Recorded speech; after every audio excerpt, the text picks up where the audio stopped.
Hola queridos amigos, ¿de qué otra cosa podríamos hablar si no es del coronavirus, de aquello de lo que todo el mundo está hablando? Pero es que la situación se ha vuelto de tal modo que supera cualquier guión de ciencia ficción y ya comenzamos a preguntarnos seriamente qué es realmente esto que nos está pasando. Yo me atrevo a hacer a este punto de la situación 5 conclusiones, tempranas tal vez, porque pareciera que esto va para largo, pero analicemos detalladamente, rápidamente, algunos puntos que nos interesan.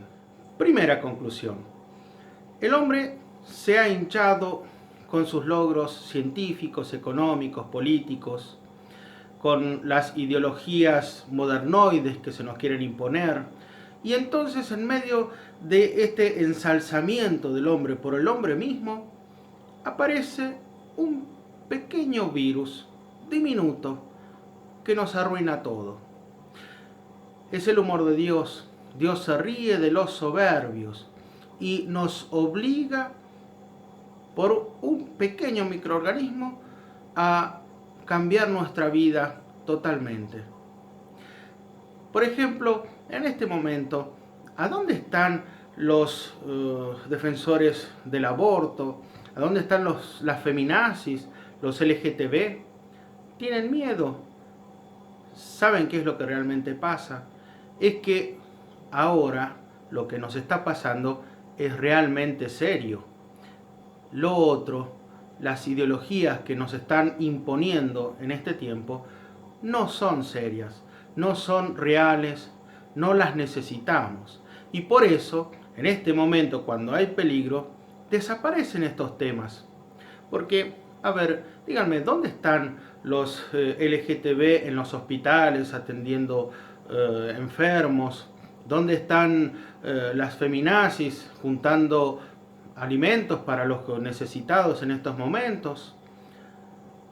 En cambio sí, yo veo sacerdotes que están arriesgando su vida atendiendo a los moribundos, veo laicos comprometidos, activos, ayudando a los necesitados, y veo hasta monjas de clausura que están haciendo máscaras o chalecos para los médicos en los hospitales. A ver si esta situación nos hace ver realmente quién es quién. Segunda conclusión, tenemos miedo. ¿A qué? A morir. Quizás. De repente nos parece que el virus nos está golpeando la puerta porque quiere entrar y matarnos. No salir, nos dicen, porque mata. Pero es que a veces los hombres nos tomamos el pelo nosotros mismos. Porque, a ver, ¿acaso si el virus no existiera, es que no nos vamos a morir? Sí, nos vamos a morir. Todos nos vamos a morir algún día, porque nadie escapa a la muerte. Por eso no ese es el problema. Alguno diría, sí, bueno, nos vamos a morir, pero yo quisiera que venga más tarde. ¿Y cuál es la diferencia en que la muerte llegue ahora o llegue más tarde? Es que si la dejamos para más tarde será más dulce, más pasable, las recibiremos mejor. No, no está ahí el problema. El problema es que esta situación nos hace ver que la muerte es real, que puede estar cerca, nos creemos eternos, nos pareciera que nunca vamos a tener que ir a rendir cuentas ante Dios. Pero no, de repente un bichito, un virus, nos hace tomar conciencia de que dentro de 2 semanas podemos no estar. Suena sarcástico, pero es real. No es el problema cuándo muramos, cuándo nos vamos a morir. El problema es en qué estado nos va a encontrar la muerte. En pecado, en gracia de Dios. Por eso nosotros tenemos que preguntarnos, ¿estamos en gracia? ¿Te has confesado? ¿Has pedido perdón a Dios por las cosas malas que has hecho, por los pecados? ¿Te estás corrigiendo? Porque estas son las preguntas que nos tenemos que hacer, no importa cuándo venga la muerte, ahora, dentro de 50 años. La pregunta es siempre la misma, ¿estamos en gracia de Dios para recibir tranquilamente ese momento del paso a la vida eterna para dar cuentas a Dios. Tercera conclusión, estamos encerrados y eso nos disgusta. Pero justamente Dios nos mete en esta pandemia para que nos quedemos en casa y hagamos lo que a veces muchos no quieren hacer, que es retirarse y encontrarse a solas con Dios.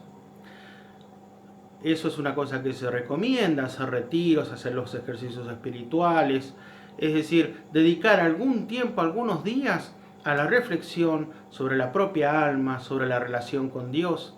Eso muchos no lo hacen y ahora están obligados a hacerlo, a encontrarse dentro de sus casas con sus propias conciencias.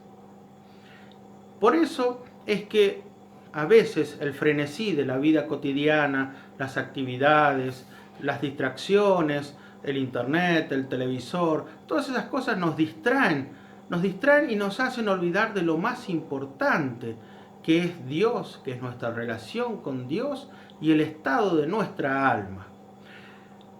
Por eso cuando se está encerrado hay dos opciones.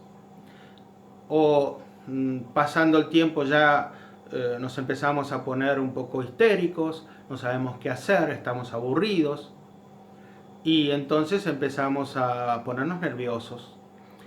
O empezamos a mirar a los costados y ver qué es lo que podemos hacer, a qué podemos dedicarnos constructivamente. Y entonces empiezan a salir las buenas cosas, las cosas realmente útiles para nosotros, para nuestra casa, para la familia. En tiempos en que la familia está olvidada y está incluso atacada, es cuando Dios, a través de este pequeño virus, nos mete a las familias juntas en una casa a que se reencuentren. ¿Cuántas cosas se pueden haber perdido en una familia? El momento de estar con los hijos, el momento de la mesa familiar que pudo haber invadido por una mala costumbre el televisor, que no se charla en familia durante el almuerzo o la cena porque está el televisor prendido y hay que ver el programa que es más importante que preguntarle al hijo, al padre cómo están sus cosas. Nos encierra para que nos encontremos con nuestros familiares. ¿Cuánto hace que no leemos? ¿No? Bueno, fíjese, cada uno es la oportunidad genial para empezar a leer algo, a leer un buen libro, a leer libros religiosos, vidas de santos, algún tema relacionado con la fe que no sepamos bien y que quisiéramos estudiar. Ahora los libros están en internet, por tanto se pueden encontrar fácilmente. Eso es lo que nos hace falta, empezar a dedicarnos a aquellas cosas que teníamos olvidadas, la familia, la espiritualidad, en definitiva, lo más importante, el mismo Dios. Cuarta conclusión. Fíjense cómo esta situación va llevando a muchos a Dios. Porque cuando el avión se cae, hasta el más ateo grita, Diosito, Diosito. Y así es cuando estamos en peligros de muerte, y los que somos sacerdotes lo sabemos muy bien cuando atendemos a moribundos, ocurren cosas maravillosas, porque el alma se ve ya pronta a encontrarse con Dios. Y los que no creen, o los que creen pero no practican, no viven la vida cristiana, empiezan a preguntarse, ¿yo me merezco ir al cielo? Por eso estas cosas nos acercan a Dios también. Un problema, un sufrimiento, una tribulación, muchas veces es el instrumento que Dios tiene para acercarnos a Él. Quinta conclusión. A este punto de la situación ya nos damos cuenta que solo estamos en las manos de Dios.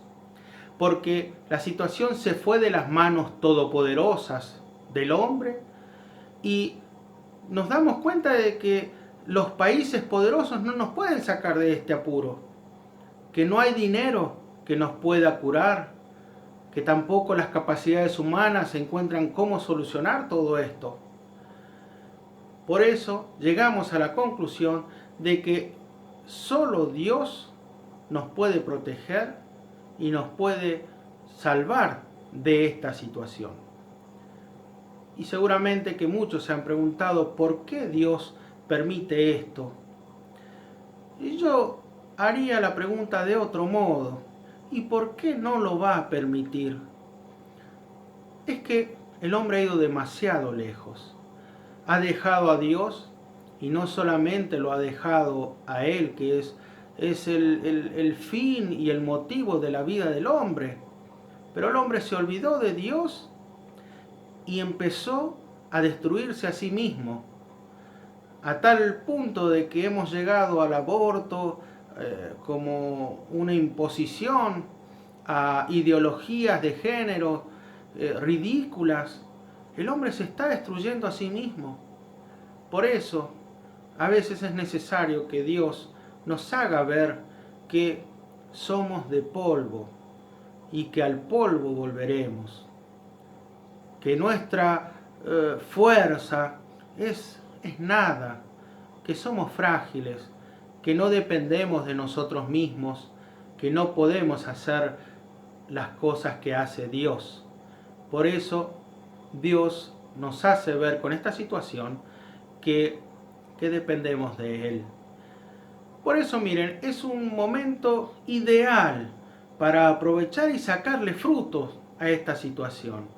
Sáquenle fruto, hagan de este mal un bien espiritual principalmente, volviéndose a Dios y haciendo que la gente se vuelva a Dios en la medida de las posibilidades de cada uno, haciendo que los dirigentes vuelvan a Dios, que pidan perdón, que cambien las políticas que destruyen al hombre y que de ese modo podamos mover el corazón de Dios y que Dios tenga misericordia de nosotros, que ciertamente que ese corazón infinito nos ama y quiere lo mejor para nosotros.